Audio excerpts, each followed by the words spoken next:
आज मैं लेकर के आई हूँ आपके लिए क्रिसमस और new year special plum cake की रेसिपी। इसे हम बिना अंडे, बिना अल्कोहल और बिना ओवन के बना करके तैयार करेंगे। इसे हम तवा पर बना करके तैयार करेंगे। ये केक जो है वो बहुत सारे नट्स से भरा होता है। तो यहाँ पे आप देख सकते हैं कि कितने सारे नट्स दिख रहे हैं इसमें। ये केक बहुत ही ज़्यादा सॉफ्ट और स्पॉन्जी बना है, साथ ही ये मॉइस्ट भी बहुत है। तो आप इस रेसिपी को ज़रूर ट्राई करिएगा और अगर पसंद आए तो लाइक, शेयर एंड सब्सक्राइब करिएगा। तो चलिए प्लम केक बनाना शुरू करते हैं। इसे बनाने के लिए सबसे पहले हम यहाँ पर लेंगे आधा कप ऑरेंज जूस। तो यहाँ पर मैंने फ्रेश ऑरेंज जूस लिया है, आप टेट्रा पैक वाला ऑरेंज जूस भी ले सकते हैं। अब इस ऑरेंज जूस को हम एक मिक्सिंग बोल में डाल देंगे। प्लम केक में बहुत सारे फ्रूट्स एंड नट्स डाले जाते हैं, तो इसके लिए मैंने यहाँ पर लिया है बादाम, काजू, पिस्ता ले लिए हैं, साथ ही में लिया है गोल्डन रेजिन, इसके साथ लिया है मेलन शीट और साथ में ले लिया है ब्लैक रेजिन। यहाँ पर सभी नट्स को मैंने 2-2 चम्मच नाप करके लिया है। तो यहाँ पर आप अपनी पसंद के कोई भी नट्स ले सकते हैं और अगर इसमें से कुछ ना हो तो इसे स्किप भी कर सकते हैं। अब इन सारे नट्स को हम इस ऑरेंज जूस में डाल देंगे। तो यहाँ पर मैंने सारे नट्स को ऑरेंज जूस में डाल दिया है और इसी के साथ मेरे पास यहाँ पर कुछ टूटी फ्रूटी है। तो मेरे पास अभी ग्रीन, रेड, ऑरेंज और येलो टूटी फ्रूटी है। आपके पास जो भी कलर की टूटी फ्रूटी हो आप उसका यूज़ कर सकते हैं। इन्हें भी हम इसी ऑरेंज जूस में डाल देंगे। तो यहाँ पर मैं थोड़ी सी टूटी फ्रूटी बचा ले रही हूँ बाद में केक के डेकोरेशन के लिए। अब इन सारी चीज़ों को ऑरेंज जूस में सोक करके हम 2 से 3 घंटे के लिए छोड़ देंगे। अगर आपके पास समय हो तो आप इससे ज़्यादा भी इसे सोक कर सकते हैं या फिर आप इसे ओवरनाइट के लिए भी सोक करके रख सकते हैं। अब हम गैस पर एक पैन रखेंगे और उसमें डाल देंगे हम आधा कप चीनी। चीनी को हम इस तरीके से पैन में फैला देंगे और गैस का फ्लेम लो रखेंगे। तो यहाँ पर हमें चीनी में पानी नहीं डालना है और ना ही इसे चलाना है। थोड़ी ही देर में चीनी अपने आप इस तरीके से मेल्ट होने लगेगी। जब चीनी थोड़ा पिघल जाएगी तो हम उसे चलाते हुए चीनी को अच्छे से पिघला लेंगे। तो इस प्रोसेस को करते समय हमें गैस का फ्लेम बिल्कुल लो रखना है। तो चीनी को यहाँ पर हमें कैरमलाइज़ करना है। तो यहाँ पे आप देख सकते हैं कि चीनी अच्छी तरीके से मेल्ट हो गई है। तो यहाँ पर चीनी को बस थोड़ी देर और पका करके उसका कैरमल बना लेंगे। तो यहाँ पे आप देख सकते हैं कि चीनी पक गई है और ये कैरमलाइज़ भी हो गई है। तो अब हम क्या करेंगे कि हम लेंगे आधा कप पानी और इसे धीरे धीरे हम इस कैरमल में डालेंगे। तो आप इस प्रोसेस को करते समय गैस का फ्लेम ऑफ भी कर सकते हैं। इस प्रोसेस को करते समय बहुत ही ज़्यादा छींटे उड़ते हैं पानी के, तो आप इसको बहुत ही सावधानी से करें।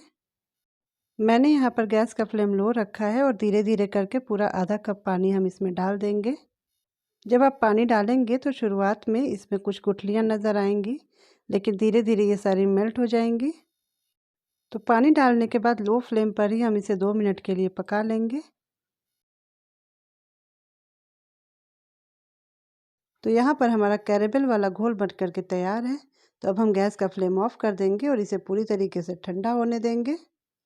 अब हम केक का घोल बनाने से पहले ही केक टिन को सेट कर लेंगे। तो मैंने यहाँ पर केक टिन को ग्रीस करके उसके ऊपर बटर पेपर लगा करके और फिर से उसको ग्रीस करके सेट करके रख लिया है। यदि आपके पास बटर पेपर ना हो तो आप सिंपली इसे ग्रीस करके मैदे से डस्ट करके भी ले सकते हैं। आज हम केक को तवे पर बेक करेंगे, तो इसके लिए हम तवा रेडी कर लेंगे।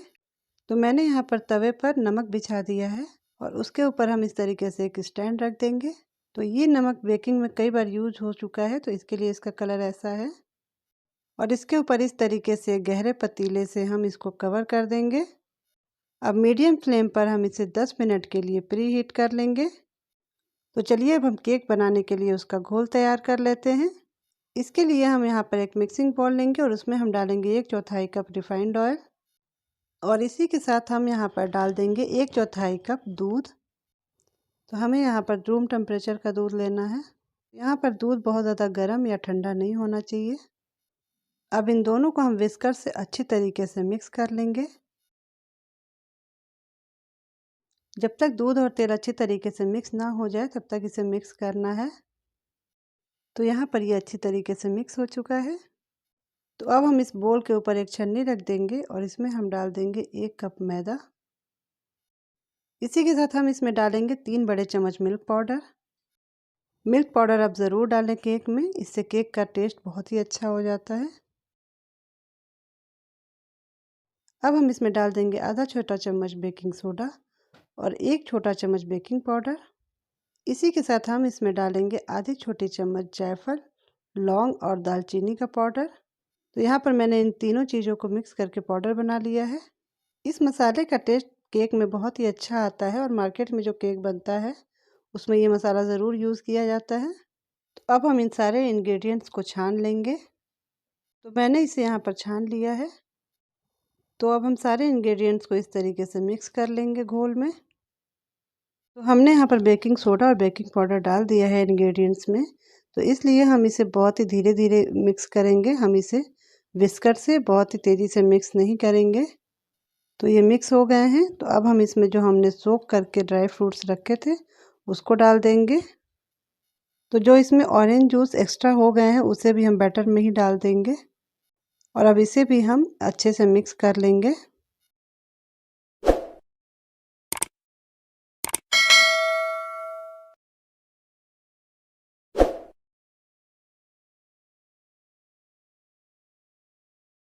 तो यहाँ पर ये मिक्स हो गए हैं। अब जो हमने कैरेमल बना करके रखा है उसे घोल में ऐड करेंगे। तो इसी कैरेमलाइज किए हुए घोल को डालने से हमारे केक पे एक अच्छा सा कलर और टेक्सचर आता है। तो यहाँ पर मैंने घोल डाल दिया है और अब इसे भी हम जेंटली मिक्स कर लेंगे। तो यहाँ पर मैं इसे कट एंड फोल्ड मेथड से मिक्स कर रही हूँ।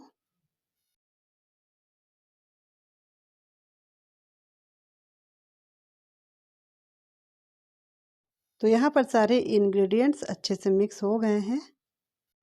अब मैं इसमें डाल रही हूँ 1 छोटे चम्मच वनीला एसेंस। ये टोटली ऑप्शनल है। वनीला एसेंस को भी हम केक के बैटर में अच्छी तरीके से मिक्स कर लेंगे। तो यहाँ पर हमारा केक का बैटर बन करके बिल्कुल तैयार है और आप इसकी कंसिस्टेंसी भी चेक कर सकते हैं। तो अब हम इस घोल को सेट किए हुए केक टिन में डाल देंगे। तो यहाँ पर मैंने केक का बैटर डाल दिया है केक टिन में। तो अब मैं केक को ड्राई फ्रूट्स से डेकोरेट कर ले रही हूँ। लेकिन जब हमारा केक बेक होगा और ये फूलेगा तो ये जितनी भी डेकोरेशन है हमारी वो अंदर चली जाएगी। तो इसके लिए हमें क्या करना है तो ये मैं आपको आगे बताऊंगी। तो यहाँ पर हमारा केक बेक होने के लिए बिल्कुल तैयार है।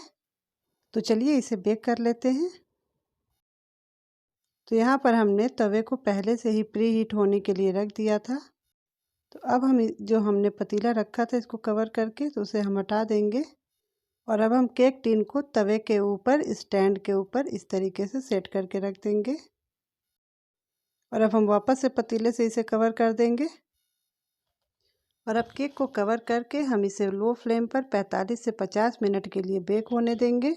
स्टार्टिंग में आप गैस का फ्लेम 2 मिनट के लिए मीडियम कर दें और उसके बाद लो फ्लेम पर ही इसे बेक करें।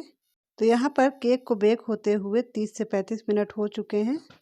तो अब हम केक का कवर हटा करके इसको हम डेकोरेट कर लेंगे। तो केक को डेकोरेट करने का जो ये प्रोसेस है उसे हमें बहुत ही ज़्यादा फास्ट करना होगा।